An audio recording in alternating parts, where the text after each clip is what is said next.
Well, Easters don't come any better than that, do they? 6 points out of six for QPR, and now 6 points clear of the bottom three. We had Jimmy Dunn's goal for the ages, and most results going our way too. And it means the Sheffield Wednesday game, while still a huge game, is taking on a bit of a different vibe to what we may have expected a few weeks ago. You'll have to let us know your thoughts, but there's certainly been a vibe on our message board that if QPR win this one, we're pretty much over the line and safe. Before we get on to previewing that one against the Owls, I guess we'll start back on Good Friday. The comeback win against Birmingham, sealed with a strike from Jimmy Dunn that I know you were sat right behind the goal for, Dave. Take us through it.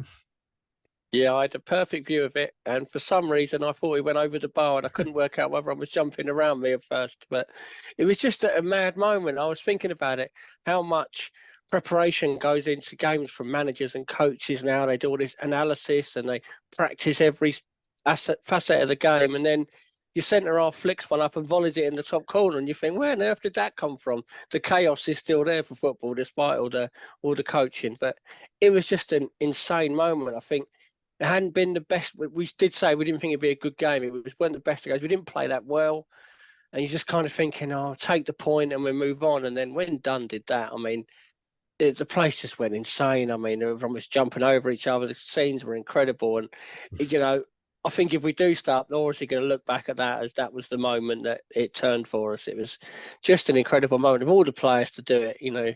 You couldn't imagine it would have been done, but it was just a magical moment. Yeah, you're totally right to point out that with all the analytics in football, it's your centre half who's playing at right back who does that to win you the game. And it's another great point. It was like the first time all season when that ball hit the net that I truly believe we're probably going to be safe. It felt like the moment, didn't it? Not only a moment to look back on in 10, 20, 30 years' time, but a defining moment for the season. And to follow it up with an away win and a clean sheet at Swansea, it just capped off the perfect weekend, didn't it? It did, because it's always dangerous. You have the after Lord Mayor's show sort of thing with QPR, didn't you? But they went there and they did really well. I thought we were excellent first half there. We probably should have been ahead in the first half. But what I like about this team and what I like about the manager is that when they were struggling a little bit second half, I thought maybe he got his subs wrong at half time when he took Hodge off. He reacted to it and he made changes that won us the game, really, like with Hayden coming on, and they survived a tricky period, but they got through it and just found a way to win, and that's what they're doing at the minute. They're just finding a way to get results, and that's a massive win to win at Swansea, to back that up, especially with other teams losing again at the weekend. And we've gone from, we were saying last week, we could be in the bottom three by Monday night. You've ended up 6 points clear. It's a massive turnaround, and to be in this position at this stage of the season, I don't think any of us saw it coming. I think we was all expecting it to go to the last kick of the season, which it might, but it doesn't look like it will at the minute. Yeah, it did feel like that up until Easter, but you're right. Everyone's been so close. 6 points is such a massive swing. As for the Swansea game, yeah, we were the better team, I thought, for about 40 minutes. And then either side of half-time, Swansea improved and probably could have took the lead, but I don't think either team could have argued if it had ended 0-0. Felt like that kind of game. Arguably, our goal came against the one of play, and from Steve Cook too, his first 2 QPR goals in back-to-back games. And he's up there for player of the season, isn't he? Oh, definitely. He's just been brilliant. A big part of our struggles was when he was injured. He was out of the side and we just couldn't get a point without him. He's made a massive difference. He organises that back four so well, and he took both goals really well. The goal against Birmingham, I know he took a deflection, but he hit it well enough. And that was a brilliant finish against Swansea to score that. And I think they said it was his first goal for about 5 years. I mean, after that and the overhead kick, you think, why hasn't he scored more with that sort of technique? But, yeah, he's been fantastic. I think I agree with you. I think he's right up there for player of the year. He's been superb for us. Yeah, his technique is unbelievable. Like you say, he could have had that overhead kick goal and that volley. You have to watch his way he adjusts his feet to keep stepping back to get in the right position. It was better than any of our strikers. We think we can all say that. And Steve Cook's stats are incredible. He's missed 10 league games this season and we've lost 9 of them. So we have to hope he can be fit and perform at the same level for the rest of the season. Otherwise, it maybe could get nervy. Because after all of it, QPR are back in our spiritual home of 16th place. Goes without saying it's our highest position of the season. Just 2 defeats in 13 games now for QPR. With that form, we've kind of alluded to it, but can we capitulate from here?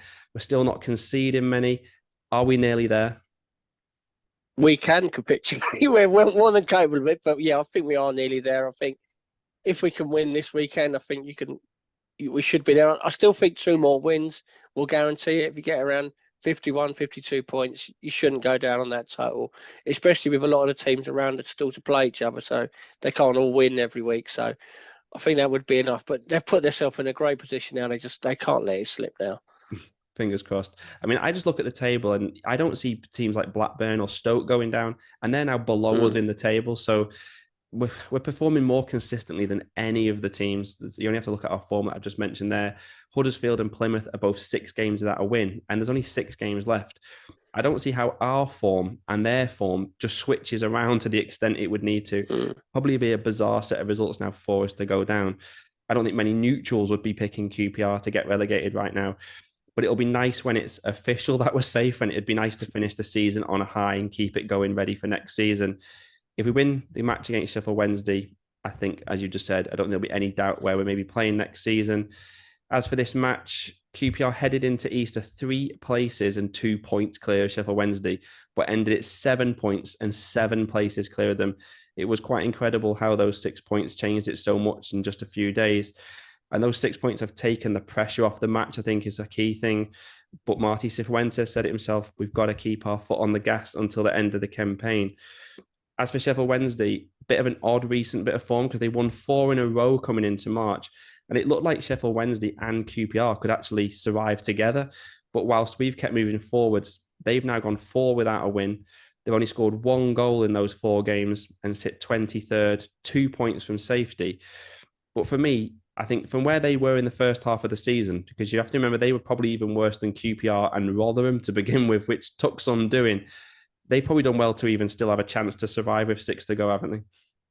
Oh yeah, definitely. From where they were in, I think November when they changed manager. I mean, you'd think they'd be where Rotherham are now, really, basically relegated on less than around 20 points. But they've done incredible to get themselves back in it, and they've still got a decent chance. They're only a point or 2 away from getting out of it.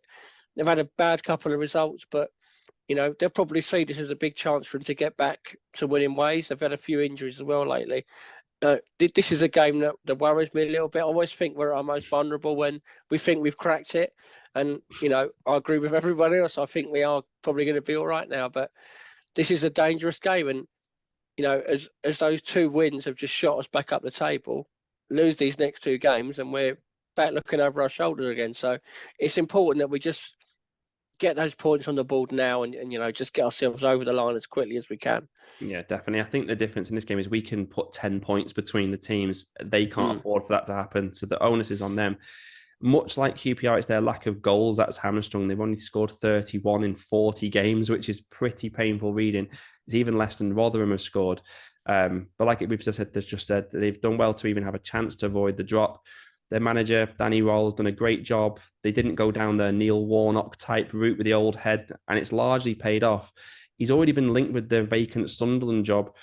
Potentially no coincidence that those rumours maybe unsettled them over Easter, but surely he's not going to walk out before the season's through, is he? I wouldn't have thought before the season's through. I think if he keeps them up, he's probably got his picker jobs in the summer. He can have what he wants.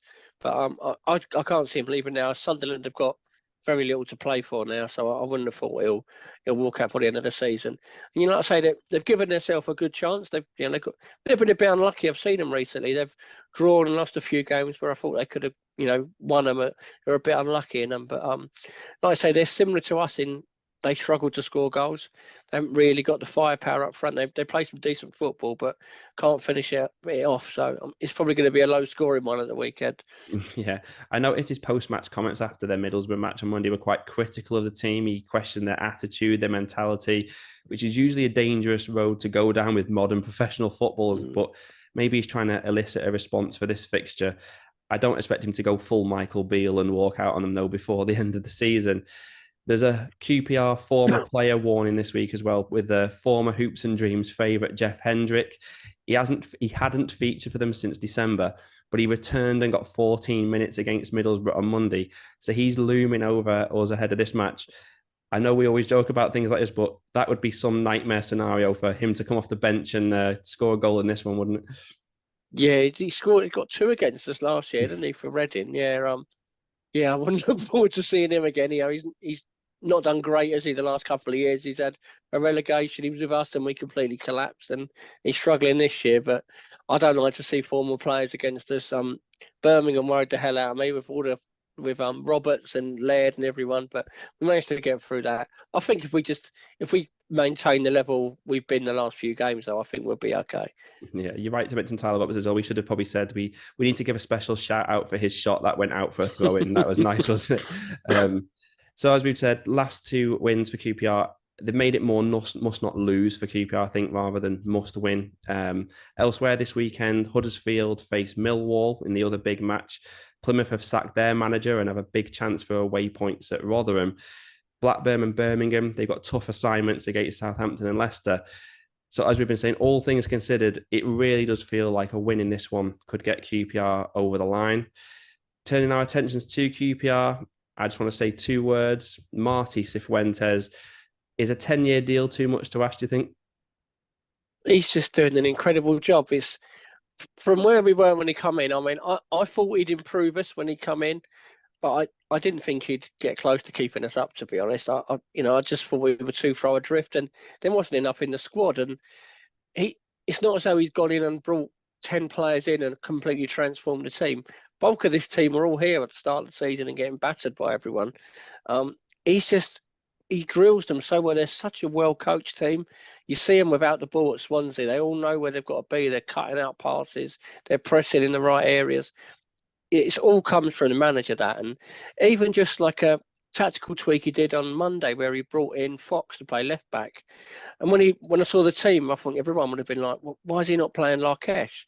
But he said afterwards they put loads of crosses in and he wanted like a extra centre half in there basically to deal with them. And that's exactly what happened. So he's doing a remarkable job. I think, he should be up there for the man. If he keeps us up, he's up there for manager of the year for me. I think he's been brilliant. Yeah, I think he's only probably behind Ipswich's McKenna, isn't he, for manager of the year? I don't think anyone can overstate the job he's done because of what he inherited, like you say. And on Monday's team, only 1 player, and that was Hodge, started, who wasn't here at the start of the season under Ainsworth, but you wouldn't know it was the same team. And that's what, to me, is just, you can't believe he's managed to do it with the tools at his disposal. And the level of belief he's given a lot of QPR fans. Brian did a podcast the other day, and there's a comment on there from someone saying, I honestly think if we hang on to Marti, we could be back in the Premier League in a couple of seasons. It's that level of belief, isn't it, that he's instilled across the whole club. You only have to look at the attendances. It's just fantastic what he's done, isn't it?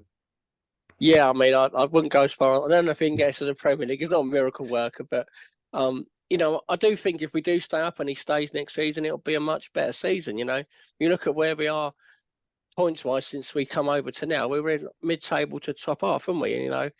I think we'd do pretty well next year. We'd be one to watch out for under him next year. But I just hope we stay up and finish the job off, and that he stays, because surely other clubs are going to be looking at him. To do this. And when you look at our strike force, I know they brought Frey in, but they don't look like scoring a goal. Any of the forwards have got, do they really? And he still managed to get goals out of the team. And he sorted that defence out. How he sorted that defence out is miraculous, to be honest. I mean, that defence that was conceding 4 against Watford and Blackburn earlier this season, they look such a different outfit now, and it's all down to him. Yeah, I know you're right. The defence, we were glad if we conceded only 2 maybe in a game, because we were conceding 3 or 4 every week. And you're right, he's done it with a strike force. The top scorer is still stuck on 5. And I think that's probably what we're going to be probably discussing at the end of the season. If we're going to progress, we're going to need someone who can put the ball in the net more regularly. Back to this game, it's a 5-day gap after the Swansea match, probably enough rest to enable a full selection of players. You mentioned in there, we kept a clean sheet with Morgan Fox at left back. Would you expect Kenneth Powell to come back in if he's over his illness? I think he would come back in. I think that'd be probably similar to the team that started the Birmingham game. I think Willock will probably come back in.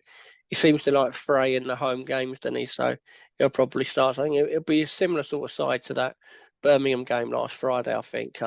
But again, it's all about how strong the bench is. We have kind of won the game off the bench recently. Anderson coming on at in the Swansea game, I thought made a massive difference, as did Hayden. And we got some quality on the bench that can make a difference later in games. Yeah, it doesn't matter which way he rotates it. You've then still got good options off the bench now, which is what's been probably the big change in the season across the course of the season. You mentioned Isaac Hayden there. He's come out saying he'd potentially like to stay at QPR. What do you think will happen there? It's an interesting one. It will show what they've learned from the last few years, because his loans have been similar to Johansson when he first came in. He's been absolutely brilliant, miles better than anything we've had before. And you just think, sign him. But if we can't afford him, let's talk about he's on like 20 grand a week at Newcastle. You can't buy him if you can't afford him, There's no point getting ourselves into debt again and failing FFP again and going around in circles again. So as much as I'd love him to sign in the summer, if we can't afford him, we have to look elsewhere. And, I just hope we don't just throw a 3-year contract at him and then in a year's time go, oh, yeah, we couldn't afford that. Sorry about that. We need to have learned from last time. Yeah, definitely. There's no doubt, is it, that they broke the bank to get Johansson and Austin to stay. And as much as we'd all like Hayden to stay, he's just got to come in budget. If he wants to meet our budget, then fine. If not, we're going to have to stick to our guns this time and not hamstring ourselves with FFP again, because we're going to have a little bit more leeway, I think, next season with FFP. So we don't want to go back to square one with that. Yeah. Prediction time for Sheffield Wednesday. Can QPR make it 3 wins in a row for the 3rd time under Marti Cifuentes? I think we're more than capable of doing that, but I think it'll be a tight game, and I'm going to go with a draw for this one, which I don't think it'd be a disaster for us. But I just think a draw at the weekend. They're in a similar really to Birmingham. They can't really afford to lose this game, so I think they'll probably be happy with a point as well. I'll go with a draw on Saturday. Yeah, I think that's probably a good point. They're probably just happy to still be in touch after this game, aren't they? But like I say, their form's dipped. They aren't scoring 1 goal in 4 games. I think it could be a match where if we can get the first goal, it could be a rare, comfortable afternoon. But it's just whether we do that or not. That would be my prediction. If we score early, maybe even could win 3-0. If it's 0-0 at half time, then I wouldn't be surprised if it ends up as a draw. You'll have to let us know your predictions for the game and also whether you think we are edging towards safety. Let us know in the comments. With each match still so important, we're going to do a separate preview show on Sunday night ahead of the trip to Plymouth. So join us for that. Thank you for watching as always, and come on you R's. We know who we are. You know who we are. We are QPR.